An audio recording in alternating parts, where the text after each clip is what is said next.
Današnja tema je novost koja nije novost. Teltonika oduvijek ima RMS. RMS, znači Remote Management System, koji Teltonika ima, kojem vi možete pristupati vašem ruteru iz daljine i različite funkcije obavljati. Update firmwarea, čisto provjeriti kako mu je zdravlje, kolika je temperatura na njemu, koliki je bandwidth, kakvi su protoci, po potrebi promijeniti nekakve parametre, isključiti prava, dodati prava. Zašto kažem staro i novo? Nije se tu puno mijenjalo, ali je.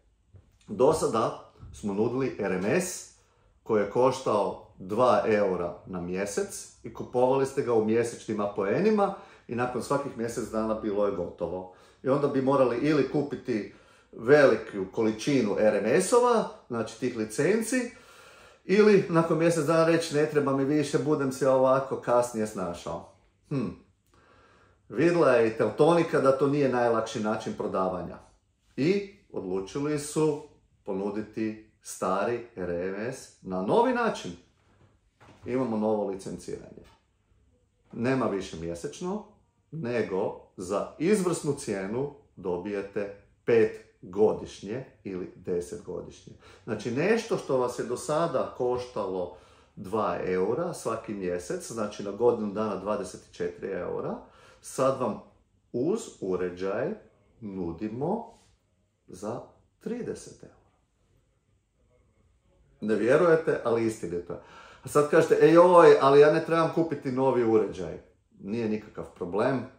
Za naknadnu nadogradnju za 40 eura dobijete 5 godišnji paket. Znači nešto što bi vas prije koštalo 24 puta 5, 98, ne koliko je, 120, da ispadne u točni.